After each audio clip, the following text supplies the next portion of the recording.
From Los Angeles, California, the entertainment capital of the world, it's the 80s Movie Podcast. I'm your host, Edward Havens. Thank you for listening today. You were probably expecting the third part of the Miramax films in the 1980s series, and we will get to that one next episode. But as often happens while I'm researching, I fall down a rabbit hole that piques my interest. And this time it was not only discovering a film I had never heard of, but it fits within a larger discussion about disappearing media. But before we get started, I need to send out a thank you to Matthew Martin, who contacted me via email after our previous episode. I had mentioned I couldn't find any American playdates for the Brian Trenchard Smith movie The Quest around the time of its supposed release date of May 1st, 1986. Matthew sent me an ad from a local Spokane newspaper, the Spokesman Review, dated July 18th, 1986, which showed the movie playing on 2 screens in Spokane, including a drive-in where it shared a screen with quote-unquote co-hit young Sherlock Holmes. With that help, I was able to find The Quest playing on 5 screens in the Seattle-Tacoma area and 2 in Spokane on July 11th, where it grossed a not very impressive $14,200. In its second week in the region, it would drop down to just 3 screens, and the gross would fall to just $2,800 before disappearing at the end of that second week. So thank you to Matthew for that find, which gave me an idea. On a lark, I tried searching for the movie again, this time using the director's last name, and any day in 1986, and ended up finding 35 playdates for The Quest in Los Angeles, matinees only on Saturday, October 25th and Sunday, October 26th. 1 to 3 shows each day on just those 2 days, and of course Miramax did not report grosses. And this is probably the most anyone has ever talked about The Quest and its lack of American box office. But with that, we're done with it. For now. On this episode, we're going to talk about one of the many movies from the 1980s that has literally disappeared from the landscape. What I mean by that is that it was an independently made film that was given a regional release in the South in 1987, has apparently never been released on video since its sole VHS release in 1988, and isn't available on any currently widely used video platform, physical or streaming. I'll try to talk about this movie, Oklahoma Smugglers, as much as I can in a moment. But this problem of disappearing movies has been a problem for nearly a century. I highlight this as there have been a number of announcements recently about streaming-only shows and movies being removed from their exclusive streaming platforms, some just 7 weeks after their premieres, and this is a problem. Let me throw some statistics at you. Film Foundation, a nonprofit organization co-founded by Martin Scorsese in 1990 that is dedicated to film preservation and the exhibition of restored and classic cinema, has estimated that half of all the films ever made before 1950 no longer exist in any form, and that only 10% of the films produced before the dawn of the sound era of films are still around. The Deutsche Cinemathek, a major film archive founded in Berlin in 1963, also estimates that 80 to 90% of all silent films ever have been lost, a number that's a bit higher than the U.S. Library of Congress's estimation that 75% of all silent films are gone.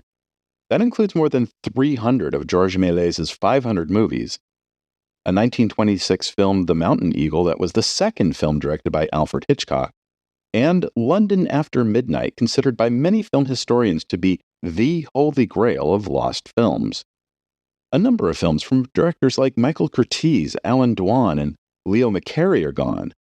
And The Betrayal, the final film from pioneering black filmmaker Oscar Micheaux, is no longer with us. There are a number of reasons why many of these early movies are gone.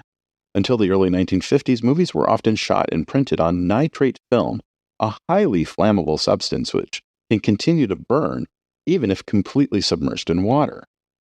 During the earliest years of Hollywood, there were a number of fires on studio lots and in the film vaults where original negatives of films were stored.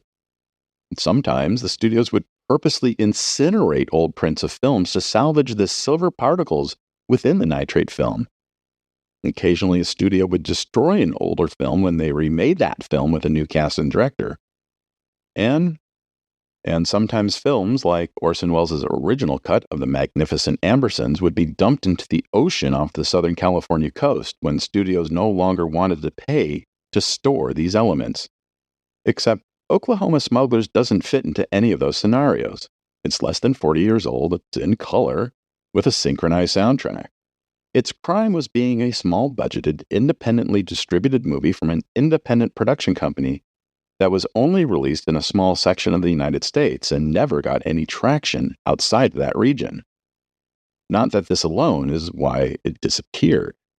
You may have recalled hearing about David Zaslav, the head of the mega entertainment conglomerate Warner Bros. Discovery, canceling the release of 2 completed films, a Batgirl movie that would have featured Michael Keaton's return as Batman a full year before The Flash, and a sequel to a fairly successful Scooby-Doo animated movie.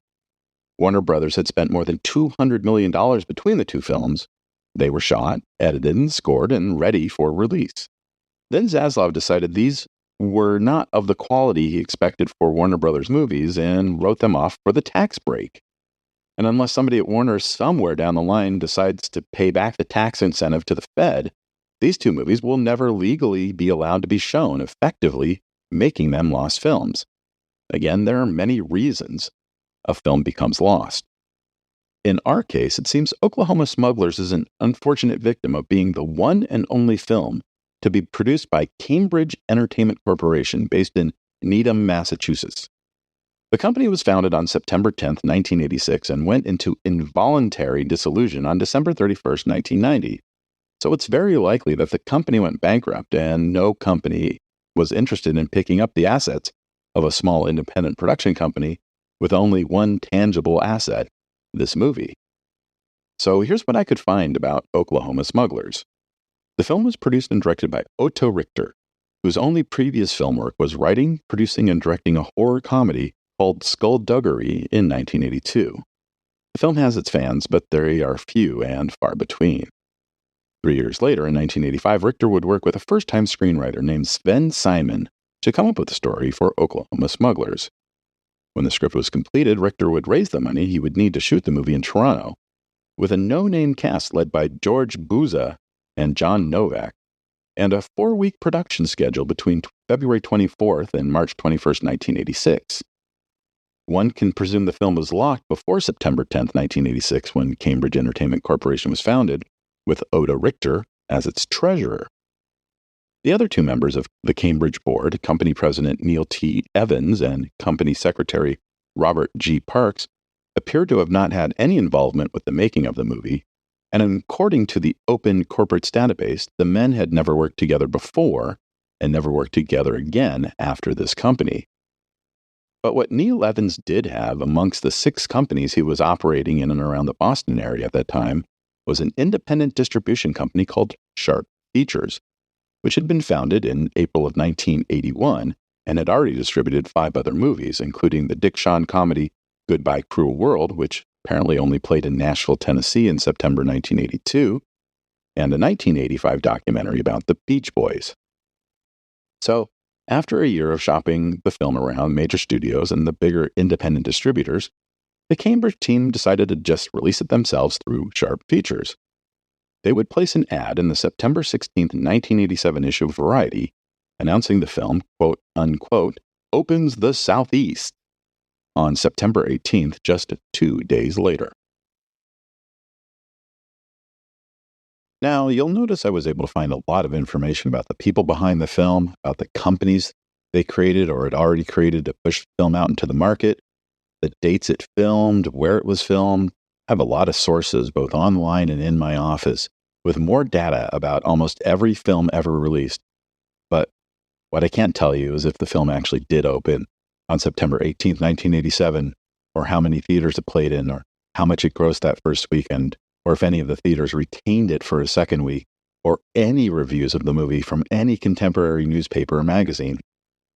Outside of the same one single sentence synopsis of the movie all over the internet, I had to turn to a Finnish VHS release of the film for a more detailed synopsis, which roughly translates back into English as such. Former Marines Hugo and Skip are living the best days of their lives. Hugo is a real country boy, and Skip, again from a better family. Together, they are the perfect pair. Where Skip throws, Hugo hurls his fists. Mr. Milk, who offers security services, takes them on. Mr. Milk's biggest dream is to get hold of his nemesis, Oklahoma Smuggler, Tape's most cherished asset, a lucrative casino. Mr. Tape is not only a casino owner, but he handles everything possible, from arms smuggling to drugs. The fight for the ownership of the Oklahoma Smuggler Casino is a humorous mix of fistfights, intrigues, and dynamite, where Hugo and Skip get the hero's part. What happens to the casino is another matter. Okay, that sounds like absolute crap. But here's the thing, I actually enjoy checking out low-budget movies that might not be very good, but are at least trying to be something. I would be very interested in seeing a movie like Oklahoma Smugglers, but I can't find the darn thing anywhere. It's not posted on YouTube or Vimeo or any video sharing service I know of. It's not on the Internet Archive. It's not on any of the Russian video sites that I occasionally find otherwise hard to find movies. There's no entry for the film on Wikipedia or on Rotten Tomatoes. There is an IMDb page for the film with a grand total of 1 user rating and 1 user review, both from the same person. There's also only 1 rating and mini review of it on Letterboxd, also from the same person. There is a page for the film on the Plex website, but no one has the actual film. This film has, for all intents and purposes, vanished. Is that a good thing? Absolutely not. While it's highly likely Oklahoma Smugglers is not a very good movie, there's also a chance it might actually be stupid, goofy fun. And even if it's a low-quality dupe off of VHS tape, it should be available for viewing. There should be some kind of movie repository that has every movie still around that is in the public domain be available for viewing. Or if the owners of a movie with a still enforceable copyright have basically abandoned said copyright by not making the film available for consumption after a certain amount of time, it should also become available. This would not only help films like Oklahoma Smugglers be discovered, but it would also give the film lovers a chance to see many movies they've heard about but never had the opportunity to see. Even the original theatrical versions of the first 3 Star Wars movies are no longer available commercially. Outside of a transfer of the early 1990s Laserdisc to DVD as a quote-unquote bonus feature in 2004, no one has been able to see the original versions in nearly 20 years. The closest one can get now are fan-created despecialized editions on the internet. Film fans tend to think of film as a forever medium, but it's becoming ever increasingly clear that it is far from that. And we're not just talking about American movies either. When I said it was estimated that half the films ever made are considered lost, that includes movies from all corners of the globe, across several generations, from Angola to Australia to the former Yugoslavia and Zambia. They're gone forever. But every once in a while, a forgotten film can come back to life. Case in point, The Exiles, a 1958 film written, produced, and directed by Kent McKenzie about a group of Native Americans who have left their reservation in search of a new life in Los Angeles' Bunker Hill neighborhood. After premiering at the 1961 Venice Film Festival, the film was never picked up for theatrical distribution, and for many years the only way to see it was the occasional screening of the film at some college film society screening of the one 16mm print of the film that was still around. Cinephiles were aware of the film, but it wouldn't be until the exceptional 2004 video essay Los Angeles Plays Itself by Tom Anderson that many, including myself, even learned of the film's existence. And it would take another 4 years of legal maneuvering for Milestone Films to finally give The Exiles a proper theatrical and home video release. How good is the film? The following year, in 2009, with the new public exposure to the film, the Library of Congress included The Exiles on their National Film Registry for being culturally, historically, or aesthetically significant. In the case of The Exiles, much of Bunker Hill shown in the movie was torn down shortly after the making of the movie. So in many ways, The Exiles is a living visual history of an area of Los Angeles that no longer exists in that way. It's a good film regardless, but as a native Angelino, I find The Exiles to be fascinating for all of these places that disappeared in just a few short years before my own birth.